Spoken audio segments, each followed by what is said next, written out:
They want Zims and... I think we would all give a shit, wouldn't we? Woo! Come on! Bullshit! Yes, Absolute bullshit. we'll nosedive. We'll take our shuttle right back into bitter territory. A quote that you've said that I've heard that I think is really on the nose and important is that anytime an artist finds a way around the system makes it sure that can never happen again. Oh, yeah. You've talked about just your own experience of working on Zim. You've maybe hinted at like just the way that animation is structured kind of in like a post-Adventure Time world, how things work. How do you feel like you've thwarted the system in your career? Is that just the fact that you were able to make Zim, period, that exists in the world? Do you feel like that was a workaround and that door is just completely shut? Or How do you mean? Like, I'm not really sure what you mean. So you were able to make an animation show on Nickelodeon. Yes. You are now at this point in your career where are there roads that just feel completely inaccessible to you now in 2025? No. but because I worked on Zim, because I have Zim behind me, in a way it's harder to go. You know, I've had development experiences. I was at Disney. I was at I've had experiences elsewhere where Zim existing made it. Like I have like my previous stuff sort of thrown at me as reasons for why I'm having a hard time on the current thing. Like when I was at Disney, there were, you know, you're coming up with a new world, and Very Important House was very different from Zim. You know, there was still sci-fi and there was still horror, but it was a lot of things that Zim just by its nature couldn't be. Zim is an incredibly shallow show. It is. It's like why it's funny. It's like you laughing. I'm a serious artist. It was on purpose, but like Zim is very intentionally shallow. Like those characters they only have like one mode, like two modes: yelling and not yelling. Pure rage and paranoia. Can you talk a little bit just about what Very Important House was? It was everything. It literally was everything. It comes from that place where you're a kid, and for me, watching movies, I loved knowing that people were, I knew it was always like make-believe. I mean, like my brother and I would be watching the worst horror shit, but laughing our asses off, because I know this is fake. All this is fake. Yeah. But I'm still little enough to think it's also real. You know, this is real. There's monsters. I grew up in like 70s and 80s, so like Satan was everywhere. He's coming back. And it wasn't just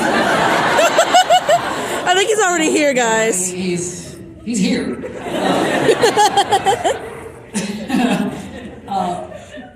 You know, so.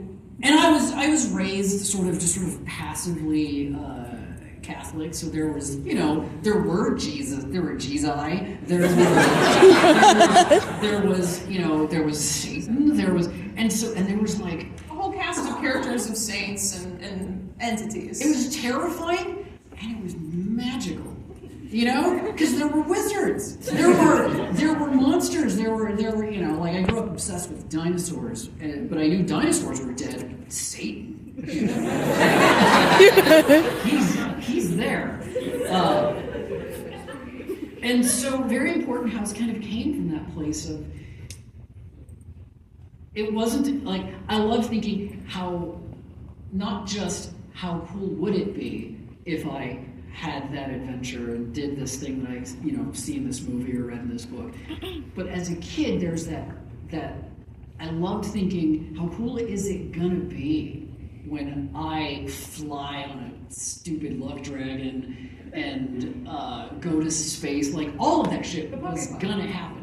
And so it kind of that was sort of the basis for the show. It's a kid that it's sort of their job, where they they had to do all of those things. And to me, I like to torture people who get to do all the stuff that I don't get to do. So for her, Miss Froley, it was work. Like, her greatest dream was to just, like, sleep. Because she's exhausted, because she's doing all this cool shit. She's like, I just want a nap. You know, I feel like people I like to torture, I like to torture the people that get to do all the stuff that I haven't done yet. And so you worked on this show, what could have been this show, for 5 years or something like that, for Disney. Like three or 4 years in development, which should be illegal. It really, really should. I think it's part of why I sort of just went into hiding after that, because it was just awful. So that ran you down and crushed you more than, like, Zim being canceled, say. Oh, I was fucking loved when we got canceled. Well, damn. You can play video games again. Yeah, seriously. Yeah. I was so. I mean, not to say I was happy that people lost jobs. That was right. That was horrible. But I was like, oh my god, my life. I can go back to doing the thing that I love and not having it be work. But the experience with Disney was like on a whole other level. It was like I was saying before. Suddenly, like, this is a character that didn't exist before, and and you're trying to convince people why they should make the thing that you think could be. But believe in the thing made by the competent person who's Yes, I mean, like when they come to you, it's always, we love what you do. We want you, and you're like, neat. Here's what I want to do, and they're like, ooh. That's not the thing you did before that made us love you. That asked, so like with Froley, she's not happy all the time because kids aren't happy all the time. I'm not happy all the time. I don't think of anyone in Zim. Well, Gur's pretty happy all the time. Gur's pretty happy. That's maybe the only thing. Gur's pretty, but it's like obliviously happy. Right. The essence. Floaty's happy, right? but she's, and that was, we had a lot of trouble with that she, she has like a little sidekick, a little character named Grandpa, it's like a little cat.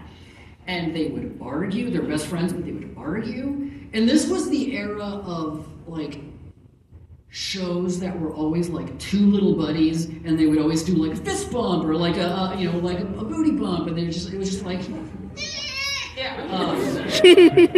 And that's not me. I'm not interested in that. I'm interested in like a character who is good and stable, but is reaches limits, and there always is a happy ending for the most part, but on the way there's irritation, and that was a thing that they had trouble with. They also didn't like that her hair was short.